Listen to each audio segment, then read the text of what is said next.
서울광역방송센터입니다. 2023년 4월 3일 오늘 제주 4.3 평화공원에선 제75주년 4.3 희생자 추념식이 열렸습니다. 여의도 초대석 박지원 전 국가정보원장과 함께 정치권 현안 얘기 해보겠습니다. 원장님 어서 오십시오. 네, 안녕하세요.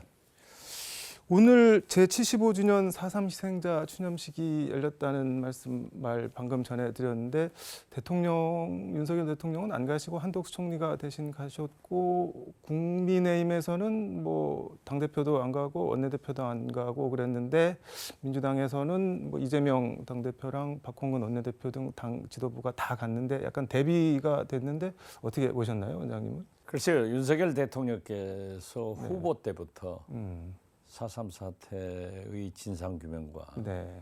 그 역사적 평가에 대해서 말씀하셨는데 네. 취임 첫해 방문하지 않으신 것은 네. 4.3 유족들에게나 희생자들 네. 그리고 제주도민들에게 또 굉장히 옳지 않다 이런 생각을 하게 되는데요. 네. 특히 국민의힘에서 당대표나 원내대표도 가지 않고 원외 김병민 최고위원 최고위원다고 하는 것은 너무 역사적 평가를 소홀히 하지 않는가 이런 생각을 갖습니다. 이게 말씀하신 대로 윤 대통령이 작년에 당선인 신분으로 4.3 추념식 가서 뭐 완전한 명예 회복을 위해 노력하겠다고 했는데 최근에 보면은 국민의힘 전대과정에서 태영호 최고위원이 뭐 김일성 지령이다 이런 얘기를 했고 또 누구죠? 김광동 진실화해위원장은 공산주의자 폭동이다 하고 오늘 추념식만 해도 뭐 약간 극우 성향 단체들이 좀 시끄럽게 하고 막 그런 게 있는데 좀 가셨으면은 메시지를 좀 이렇게 확실하게 줬으면 하는 뭐 그런 아쉬움도 있는 것 같은데요. 어떤가요? 글쎄요, 가셨어야 옳은데 네. 대구 서문시장에 가면은 힘을 받고 새삼, 네. 4.3 거기에 가면 힘을 받지 못하는 모양이죠. 그렇지만은 역사를 네. 바로 세우는데 또 후보 때부터 그렇게 강조하셨다고 하면은 가시는 게 옳았다 네. 그런 생각을 갖습니다.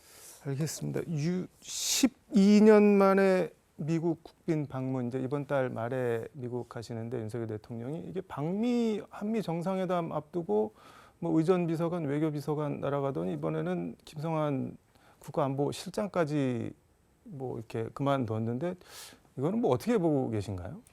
한미 정상회담은 네. 어떤 의미에서 보면은 우리의 외교, 네.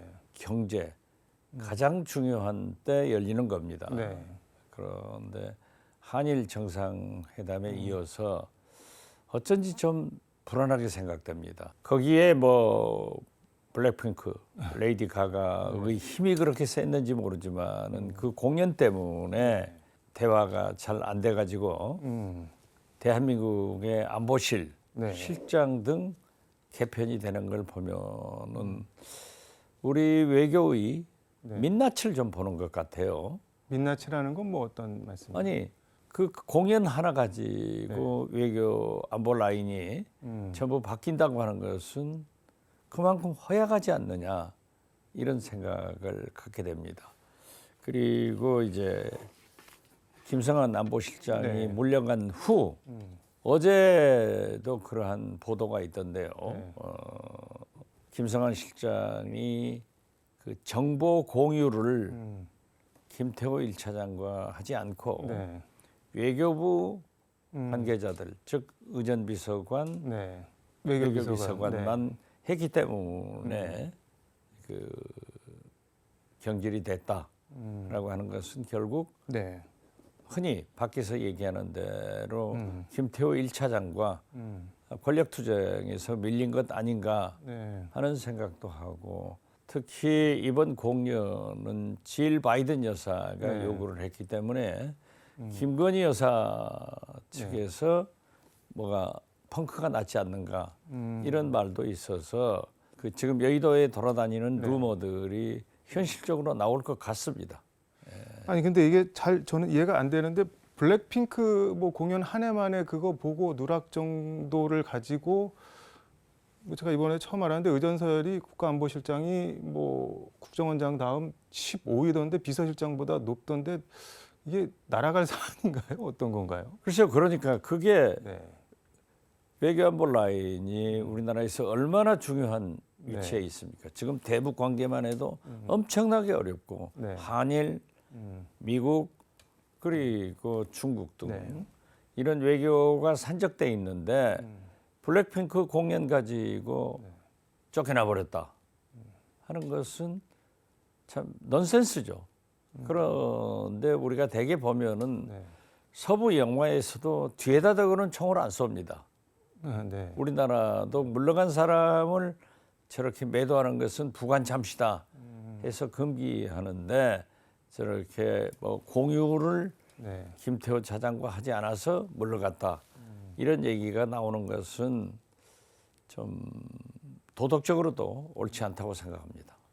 그 말씀하신 권력 갈등설, 뭐 암투설 이른바 이런 게 있었다고 보시는 건가요? 아니면- 지금 현재 보도가 되는 걸 보면은 네. 권력 암투설 그리고 이제 블랙핑크 레이디 가가의 공연 관계로 질 바이든 여사가 요구를 했기 때문에 김건희 여사가 관계가 있지 않느냐 이런 얘기가 나오기 때문에 네. 아직도 구체적인 것은 음. 부중궁궐에서 일어난 일이라 모르지만은 곧 밝혀질 거예요. 김건희 여사 이름은 왜 나오는 어떤 맥락에서 나오는 건가요? 아무래도 김건희 여사가 파워가 있고 또 그러한 행사에도 네. 많은 간섭을 하는 것이 사실 아니에요? 그렇기 때문에 또 상대 파트너가 네.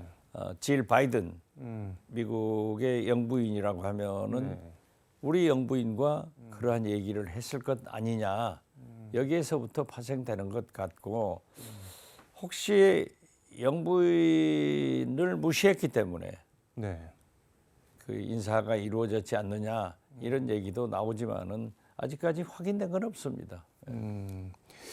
이게 지금 김태효 안보실 1차장이 지금 외교를 담당을 하는데 지금 문재인 정권 때는 그 안보실 1차장이 국방을 담당하고 2차장이 외교를 했었는데 그렇죠. 예, 네. 지금 이제 이 정권 들어와서는 1차장이 외교를 담당을 하고 그다음에 1차장이 NSC 사무처장을 겸임을 해서 국방, 외교, 안보 이거를 다 이른바 몰빵을 해준 모양새가 되는데 뭐 그래서 약간 의견 차이를 보이다 김성환 실장이 튕겨난 거 아니냐 이런 얘기도 있는데 그렇게 봐도 되는 건가요? 어떤 지금 건가요? 누가 뭐라 해도 네. 외교안보 실은 네. 김태호 1차장이 실세다.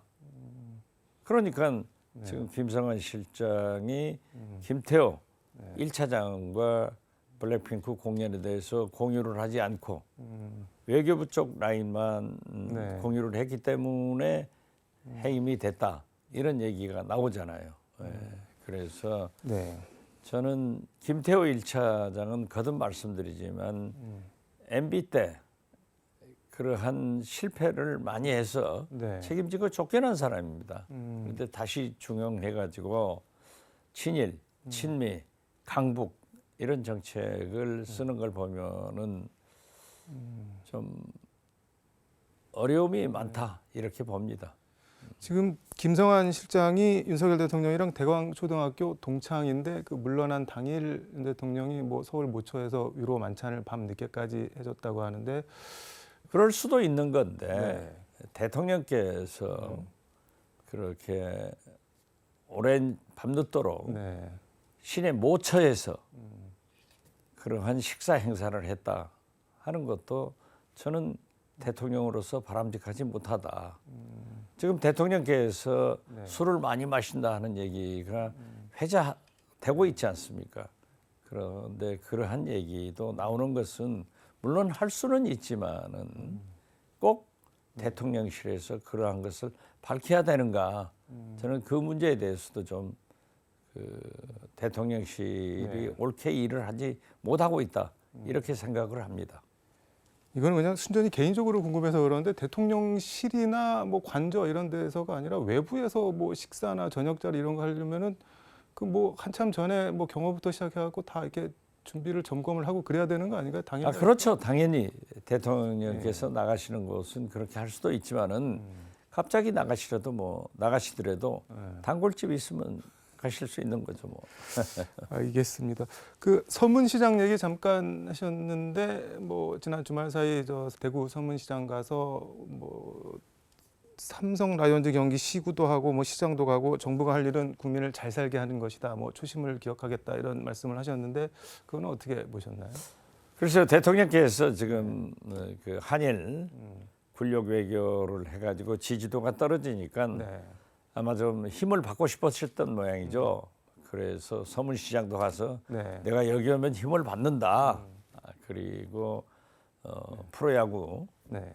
되게 잠실구장에서 대통령이 시구하는 경우가 많은데 네. 대구구장에서 하는 거 보면은 어떻게 됐든 네. 지지도를 좀 보수의 안방인 대구에서부터 받아야겠다 하는 간절한 생각이 있어서 네. 했다고 생각하는데 물론 뭐 호남, 네. 경남, 경북 1박 2일간 그렇게 많이 다니셨지만은 네. 꼭 서문시장에 가셔서 그렇게 말씀하셔야 되는가? 그러면 서문시장만 찾아가면은 올라가나요? 그런 건 좀 아쉬운 점이 있다. 저는 그렇게 봅니다. 지금 후쿠시마 오염수 방류 문제가 이게 논란인데 대통령이 그 통영에서 열린 수산인의 날 행사에 참석을 했는데 이거는 이런 거에 좀 뭐랄까 진화를 하려는 그런 걸로 봐야 될까요? 어떻게 봐야 될까요? 그러니까 한일 정상회담은 완전한 군력 외교로 두고두고 문제가 되는 겁니다. 네. 위안부 문제, 독도가 일본 땅, 후쿠시마, 오염수 방출 및 방류 및 농수산물 수입 관계를 일본에서 지금 구체적으로 얘기를 하고 있지 않습니까? 네. 일본에 흘러대지 않습니까? 그러면은 우리가 그렇지 않았다 네. 하는 것을 똑부러지게 말씀을 못 하고 있는 거예요.